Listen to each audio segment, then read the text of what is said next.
Mr. DJ. Hey, check this out. We got a great show coming your way.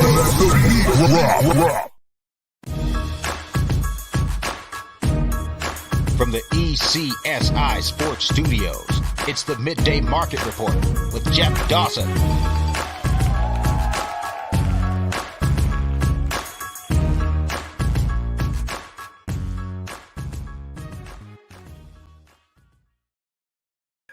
Good afternoon, sports fans from all around the globe. I am the host, Jeff Dawson, East Coast Sports Investors. This is your Midday Market Report, Part 2, Thursday, February 9th, 2023. An amazing day today here at the ECSI Media Group. Early this morning, John Mergis, live from Florida, makes his ECSI debut. And the same with Mr. Bill Krakenberg, gives us a brief appearance on his East Coast tour as he was in Foxwoods. And then he was going to head to Plain Ridge and maybe end in the Encore today. Just kid in the candy store, as he said, getting ready for the Super Bowl. But this show today, how do I know? Because I've been getting DMs, texts, emails. When is Newbie coming on? Fly, Eagles, fly. They want to hear it from the man, the myth, the legend.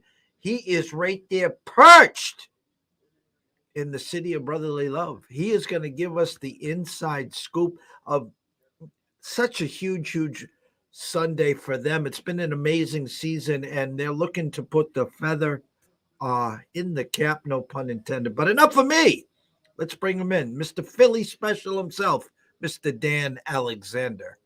Yeah, you knew that we weren't going to miss out on a show this week, Jeffrey. We had to be ready when my Philadelphia Eagles somehow, some way were able to make it on into the Super Bowl. So happy to be here with you. There were hiccups in the road, Jeffrey. There were times when we thought it wasn't going to happen, but I told people all year long, hey, trust the process. We'll find a way to get it done. Where there's a will, there's a way, and now the Eagles are in the Super Bowl. I will say, though, Jeffrey, coming out of the gate, it worries me that every time I'm listening to shows, I'm checking betting splits and whatever, this team that, according to Twitter, is the most fraudulent team to ever make it to the Super Bowl is continuing to get the market respect of bettors and analysts alike. So I don't know. They must not be that fraudulent if it seems like everybody and their grandmother is picking the Eagles this week. That makes me a little nervous, but hey, sometimes the public wins too, Jeff. Well, I just a bird's eye view here. Mr. Chris Andrews and Mr. Jimmy Vaccaro at the South Point have your Eagles now -2 with a 51 under over. I can see both sides of the street here. I can see the naysayers say, who's Daniel Jones? Who's Brock Purdy? Who's Josh Johnson? I mean, come on. I've had people on the show that have said, who have you played since late November and December? In other words, you guys got off to such a big start. You had it in hand early enough.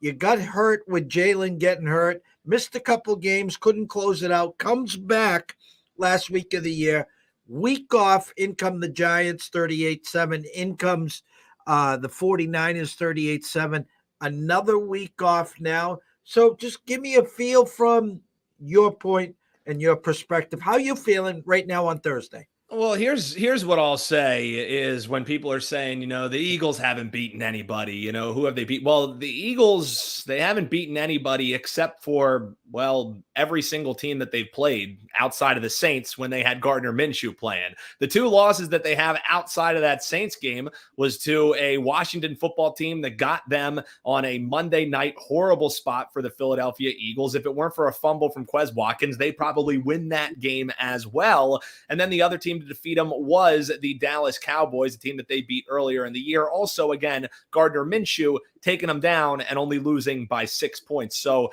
sure, outside of that Saints game where Gardner Minshew forgot how to be able to throw a football, who have the Eagles beaten? Well, everybody. And then once the playoffs rolled around here, they won to the tune of 69-14. Oh, but Brock Purdy wasn't playing. Yeah, he wasn't playing because that tenacious pass rush of the Philadelphia Eagles that has amassed 62.5 sacks got home to him, took him out of the game, and then Josh Johnson comes in, and guess what happens?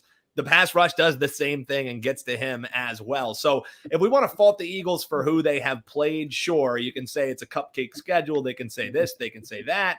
But then in the same breath, you better also be mentioning that this Kansas City Chiefs team lost to the Indianapolis Colts, a team that wasn't even sniffing the playoffs. And they also went to overtime against the 2-win Houston Texans. So, yeah, the Eagles played such a cupcake schedule. They didn't beat anybody, but let's just ignore the fact that the Chiefs, too, have had some bumps in the road. And I also would say that I don't know if the Chiefs are the same team that has continued to be in the Super Bowl year after year. I think that vertical pass attack, while Pat Mahomes' numbers still have been stellar, it's because of Kelsey. And I think they're missing a lot of Tyreek Hill. They're coming in with a banged up wide receiving core. So I'm not being a homer when I say that the Philadelphia Eagles on paper, outside of tight end and quarterback, are better at every single position on the field. It's just an absolute fact. And you give a little bit of a coaching edge to Andy Reid as well. If there's one thing Philadelphia Eagles fans know,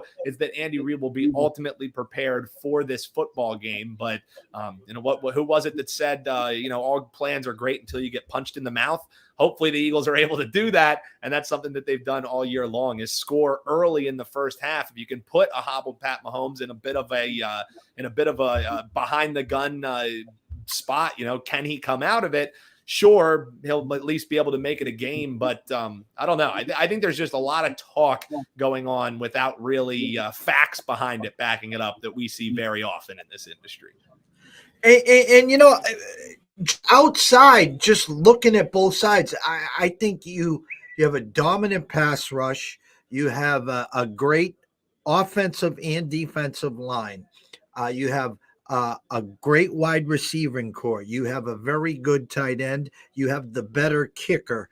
Okay, your scoring, you talked about first half, but I'll peel it back one more layer. Your scoring in the second quarter is just off the charts. And it's funny because the Super Bowl, it's almost like a heavyweight fight where that first quarter, there's not a lot of scoring. There's a lot of jarring back and forth.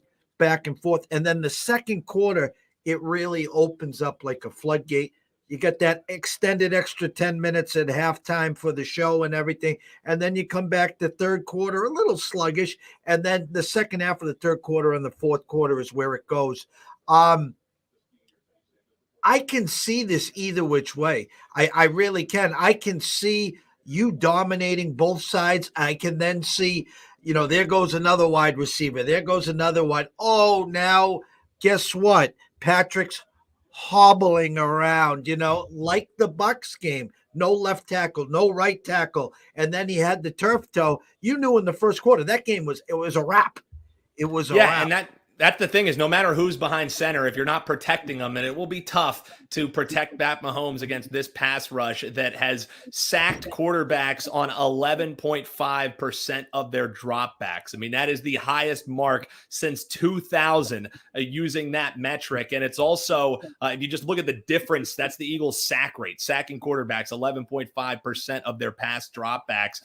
They are number one in the league, obviously, at that. But then right behind them are, I guess right behind them isn't the right term. Behind them is the Patriots at number 2. And why I say that's probably not the right term is because if you look at the Patriots as the number 2 team, the gap between them and the Eagles is the same gap that you're looking at between the number 2 Patriots and the number 29th Bengals. So that is how prolific this pass rush has been, and that's what the Chiefs are going to be facing off against. And I'm also glad, Jeffrey, that you brought up and mentioned that second quarter scoring, because it brings us to our first nugget that we have here for the folks. And this is a play that I locked in early. The juice continues to climb on it because the Chiefs are a pretty good team in the second quarter as well. And that quarter has been the Eagles' bread and butter. Second quarter total points over 13 and a half. I think we see at least 2 touchdowns between these two teams coming in the second quarter. If you look at the Eagles, they've hit the second game total over in 14 of their last 19 games, underscoring what Jeffrey was just saying there. And then on that other sideline, the Chiefs, in their last 16 games have gone over the second quarter total as well in 11 out of their 16 games. So both of these teams, the Super Bowl script tells you second quarter over is usually a good look. These two teams tell you that second quarter over probably a good look. So that's our first official play for the day here, Jeffrey. So I'm glad that you brought that up because it jogged my memory on that one. Also got those numbers from EV Analytics. My buddy John Lerner doing a great job with the Super Bowl guide. He got me ready to go with those numbers as far as how much they've been hitting those in recent history. What's the feel in Philadelphia right now? I mean, before the frenzy, before, the hysteria of the game, is it calm, cool, collected, business as usual? Is it a little pompous, a little, hey, we're the favorites here. We have the best record. Bring it on, Patty and Mr. Reed. You left us. Shame on you. We're going to take it out. Or is this just a wait and see approach? I think, Jeffrey, if you polled 10 Philadelphia Eagles fans on the street, 11 of them would tell you we would prefer to be the underdog. I think there was a major excitement and confidence that started with this fan base once the matchup was announced. I mean, how could you not be confident after you just played the best defense you were going to see the entire year and you put up 31 on them? You outscored your two opponents in the playoffs to the tune of 69-14. So you should be walking with some swagger after that happens. However, I think after fans have gotten further away from that game and also realizing this Super Bowl, unfortunately, is not going to be played in Lincoln Financial Field, a place that has been very kind to the Philadelphia Eagles in recent playoff history. Now we actually have a game to play is starting to creep in for the fan base and yours truly as well. I was ultra confident heading towards this week. And now as it gets closer and closer, as I look at these betting splits, I look at the fact that everybody is making a case for the Eagles. That starts making me think, okay, what are we missing collectively, right? And I think what we're missing collectively is that still a Hall of Fame coach across the sideline in Andy Reid, who now has 2 weeks to prepare for a matchup, who has 2 weeks to scheme around a hobbled Pat Mahomes. Who will he be as hobbled? Sure, it's a high ankle sprain, but he's got the best medical care that money can provide, getting him ready for this football game. And also, for what it's worth, in that Bengals game, even when he was a week removed from this high ankle sprain, when he needed to scramble, he got 15 yards. He got bumped out of bounds. He got the extra 15 on top of it. So caution to the wind time is, I think, what people are forgetting about Pat Mahomes. And even a Pat Mahomes who's 65%, is a 65% Pat Mahomes still the best quarterback in the NFL? Probably. So I think as we get closer to the game, fans are starting to realize we actually still have to go out there and win this thing. I think the confidence level, which was once sky high, is now just kind of, oh God, this team does horrible when they have expectations. And now everybody in America has expectations behind this team. However, I will say, the Eagles have never had a quarterback like Jalen Hurts as far as mental fortitude goes. If there's one guy who can keep the rudder in the water while all the noise is around him, it's Jalen Hurts, a guy who only in his collegiate career lost 4 football games. And when he came to the NFL, there was an interview saying, man, only 4 football games you've ever lost in your NCAA career. When you get to the NFL, you know that isn't going to be the case, right? And Jalen just calmly says, as he always does, yeah, we'll see about that. Jalen Hurts this year, 16-1 as a starter, Jeffrey. If he gets this game done, 17-1 in one singular season, there's only been one other guy to do it, and you could argue he's the best Super Bowl quarterback of all time. That's Joe Montana. If the Eagles get this done, Jalen Hurts not only should be your Super Bowl MVP, I think he should still be the league MVP, but the injury probably hurts that. If the Eagles get this done, you're not just talking about a terrific win for the city of Philadelphia. You're talking about one of the best historic runs that we've seen in a regular season and playoffs out of any quarterback in NFL history. That's what Jalen Hurts is putting together right now. I know they're not going to say anything. I mean, I haven't seen any practice tape. I haven't heard a word. I mean, the airwaves are flooded by NBA trades. Yeehaw. Like I give a what right now. Yeah. So Kevin um, Durant's crying to get to another team. Yeah. That's just rinse, wash, and repeat, right? oh, and Kyrie just burning down another stadium as he heads to Yep, that's the cycle that continues to go. Jeffrey, is Kyrie Irving is traded. He reminds everybody that he's one of the best players in the world. He finds a new way to blow up the franchise, and then he has to be traded. Rinse, wash, repeat. Any updates on Jalen and his shoulder? I know they're going to say he's 100%. I get all that. And, just like Patrick Mahomes, 2 weeks, ankle's fine. We're not going to know till they get out there, the adrenaline flowing and stuff. But anything getting leaked out, seen him throwing, everything looks great? Or what's the status on the shoulder? I think the thing is the week after that injury happened, I came on with you, Jeffrey, and said the Eagles are lying about this guy's injury. And when the initial report came back, I had information that somebody told me that they thought it was a broken collarbone, is what the medical staff initially thought. Now, was it a hairline fracture? Was it not? I don't know any of that. All I know is what the Eagles have presented all along has not been the truth with Jalen Hurts. But the ball don't lie. The eyes don't lie. He is missing on the deep ball that he was connecting with his eyes closed in both of his games back. So, do they need him to pass against this defense? I don't know. I mean, this rush defense for the Kansas City Chiefs is easy to be exposed, and you're looking at a pass or a rush win rate that is the lowest in the league against the Eagles. Pass blocking and rush blocking win rate, which is the highest in the league. So it's a strength on strength. So does Jalen Hurts need to be airing it out?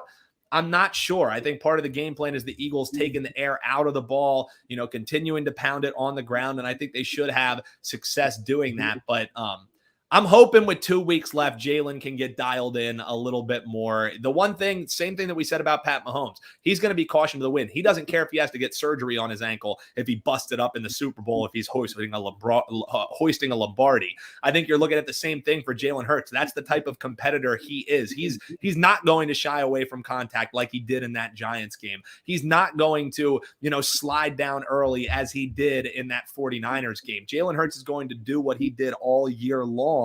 And he's going to throw caution to the wind. I think part of what they knew was, hey, let's game plan these last 2 games in the NFC playoffs so that we can get Jalen Hurts as close to 100%. One thing that I will say, Jeffrey, that this doesn't happen. The Eagles, and maybe it's their cupcake schedule that they had, maybe it's whatever anybody wants to say, the Eagles in the Super Bowl are going to be starting 22 of 22 of their day one starters. The Eagles have gone through the rigmaroles, the trials of the season, and they are coming in relatively outside of some bumps and bruises unscathed. Having your team be 22 of 22 in the Super Bowl, I think you can probably count on one hand how often that's happened in the last 5 years. It just doesn't happen in the NFL. So you're not looking at any gaping holes for him. And also a guy who I've come on your show and bashed, Howie Roseman. Let's give credit where credit is due, because 10 of the 11 starters on that offense for the Philadelphia Eagles, homegrown, drafted. The only player not drafted of the starting lineup of the Philadelphia Eagles is AJ 1K, always open Brown. And that was one heck of an addition, basically gave up a draft pick that they traded away. So I think those are 2 impressive things that I haven't heard out there all that much, is the health of this Eagles team coming in. Sure, they have bumps and bruises. Hopefully that shoulder's fine for Jalen Hurts. 22 of 22 is unheard of. And also having, the Jerry Jones saying that the Cowboys are more set up for sustained success for the Eagles when you're talking about a team that has 10 of 11 starters in the Super Bowl. And, oh yeah, Jeffrey, this team has a top 10 draft pick next year too. I don't think the Eagles are going away anytime soon. All right, we're going to play a little game before we get into the props, some sides, some leans, and whatever else you might have up your sleeve. Handing you the clipboard. You are the OC of Philly. What do I expect to see when Philadelphia has the ball? I think if you could look at your crystal ball and tell me who's going to get the ball first, I think that would really help you decide what you're going to bet for the first play. Because I think while the Eagles are expected to run the ball, take the air out of the ball, the Eagles' first play, I would lay the minus 120 on it being a pass play. I think they're going to take a page out of the guy, Big Red's offense, the guy who's standing across from him. I think they open up this game with a bomb over the top to Devontae Smith. That's what they did the last 2 rounds, was try and stretch the field and alleviate some of that rush, not allow them to stack the box. So I do think the Eagles will take what is given to them. If they're able to go vertical against the Steve Spagnuolo defense that, again, leaves a lot to be desired. I think his scheme is one of those bend but don't break type of schemes, and that's what the Eagles are made to attack, because they have a great field goal kicker that they're more than happy if they get around the 20, and they're starting to sputter. They'll trot Jake Elliott on there and take 3. So when you do the bend but don't break, sure, hopefully your defense can hold up their end of the bargain. But I think – yes, coming in, the game plan is run the ball as they have all year long. They've become a run-first team under Nick Sirianni. It's why they made the playoffs last year. It's why they're now in the Super Bowl as the number 1 seed in the NFC this year. It's his commitment to the run and allowing the big boys up front to do their job. However, if you're seeing Devontae Smith, A.J. Brown, Dallas Goedert starting to cook this secondary, they'll go vertical with Jalen Hurts. They did it in that game against the Tennessee Titans when everyone was talking about their great pass defense, and then they were able to go vertical against them. They said, if it ain't broke, don't fix it. That will hinge on, can Jalen Hurts hit that deep ball? If he can, I wouldn't be shocked if you see the script flip a little bit and you see a little bit more of a shootout. Pat Mahomes airing it out, Jalen Hurts airing it out. I don't know who I like in that battle. Probably the guy who's the MVP of the league, and probably the MVP this year too. But I think the Eagles can attack this defense both ways. I think the Eagles are able to get their points. It really comes down to, can the defense stifle a very innovative offense with the Kansas City Chiefs? If they can, I think the Eagles are hoisting that Lombardi trophy. And that goes to my second question follow-up. Pat Mahomes and the offense has the ball. What can we expect from your Philly defense? I think if it ain't broke, don't fix it. I mean, you're going to see a lot of 4-man rush, a lot of rotating through these players who are up front. Because here's the thing, for as much as we bloviate about the success and amazement of what Pat Mahomes does, and rightfully so, he's got the highest passer rating in NFL history, 106.1. However, when it comes to the Super Bowl, when the bright lights have been on Mr. Ketchup, part of this has to do with the fact that he was injured in the Tampa Bay Super Bowl, but he's injured coming into this Super Bowl. He only has a 64.2 passer rating in the Super Bowl. So you've shown, and that's only with a blitz rate that's under 50%. So the Eagles don't have to send blitzes after Pat Mahomes, especially a guy who's smart, who's going to be able to recognize that, who's going to be able to pick it up. So I think you're seeing a lot of 4-man rush. You're seeing a lot of stunts. You're seeing a lot of Hassan Reddick leaning on that defensive end or offensive tackle, and having, either Linval Joseph or Ndamukong Suh or Fletcher Cox doing some of those stunts underneath them. But I don't know. I haven't bet it myself because I think it's lined perfectly, but I know a lot of people who I respect who are looking at that over 2.5 sacks for the Philadelphia Eagles. I think it's a little juice to the over. That has to do with, I think, the over talk around this Pat Mahomes ankle. Again, I think it'll be taped up. His mobility, while it'll be hampered, he's still Pat Mahomes. You know what I mean? So I don't think I would personally bet that, but if the Eagles are able to get over that 2.5 sacks, if you are able to force Pat Mahomes into mistakes, I think the Eagles might be getting their first interception in Super Bowl history. So that at plus money, Pat Mahomes over a half interception, I think that's the better way to attack it than betting over sacks, because his escapability, he might be able to escape and force himself into an interception, but to get 3 sacks in the Super Bowl, that's a high ask. So I think the better way, if you like pressure to be around Pat Mahomes, I think you bet him over a half interception at plus money. I'm going to give you the stage right now. Some props. I know Westgate's got 400 of them. I know all the sports books are different. Locals, whatever. Some fun ones, or some actual nuggets that you got tickets on that you want the viewers and listeners to know where their eyes might and should be, actually. Well, I gave you my second quarter total points over that 13.5. One that's gotten hammered by the sharp market. I was able to get to it when it was minus 120. I'm seeing as high as minus 160 out there. I think we're looking at a game that ping pongs back and forth. And I also think we're looking at a game that hinges on possessions. I don't think there's going to be many possessions being squandered unless it's by turnover. So I would be looking at the total punts in the game to go under 7.5. It's a little juicy, but I just think even early on in the game, you're going to see some potential fourth down conversions. You're going to see these guys really trying. And if they get into the end, maybe then they get a little less, a little bit more conservative and take the field goals when they can. I know Kelly Stewart on Bet On It this week, she gave out over 3.5 total field goals for the game. That was at plus money. I haven't bet that one myself, but I think if there are feet being used in this game, it will not be in the punting game. And if you just budget out how many possessions there's going to be in this game, that would mean 8 different drives if this goes over are 3 and outs. I don't see that happening. So total punts under 7.5, a play that I bet, and it's gotten a little juicy. I still like it. I would even lay 2 to 1 to get that because I like that play enough. That's one of my favorite plays. But my favorite play in the Super Bowl, Jeff, this is the one that cashed us tickets all year long. If it ain't broke, don't fix it, baby. Eagles first half team total over 13. If you can get it anything under 13 is what I got it at, even money on FanDuel. Anything under 14, I love. For what it's worth, the way that I've broken down this game, I have the Eagles with 21 in the first half. So, maybe you got lay a little bit of juice to do it now. I was able to get it at even money. But here's the thing.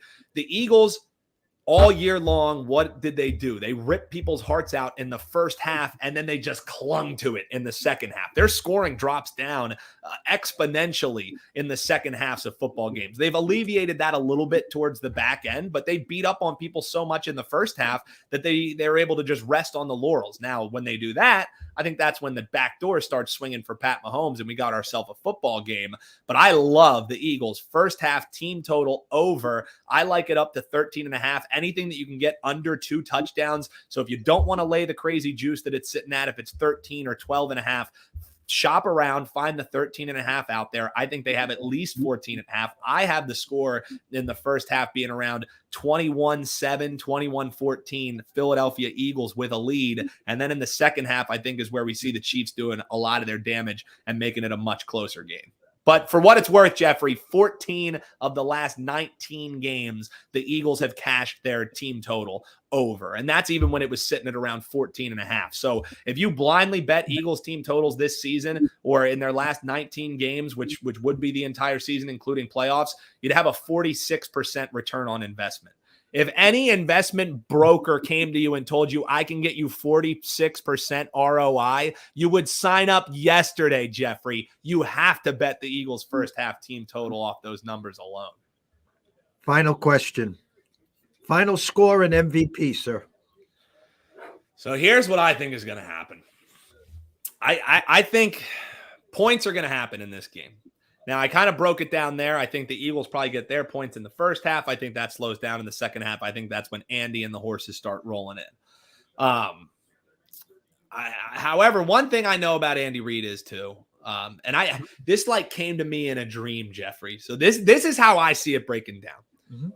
Kansas City Chiefs have the ball. There's about 1:45 left in the game. They're not able to move the ball much. And then they want to call a timeout, but oh no, they look up at the board and realized Andy squandered all their timeouts. After all these years, Andy Reid still hasn't learned how to manage a clock. So what happens? Now there's about 42 seconds left on the clock. Ball goes back to the Philadelphia Eagles. Jalen Hurts hits Devontae Smith or A.J. Brown, getting them into field goal range. And then on trots the hero that started the Super Bowl run last time. Jake Elliott comes on through the uprights. Your final score, Jeffrey, 27-24.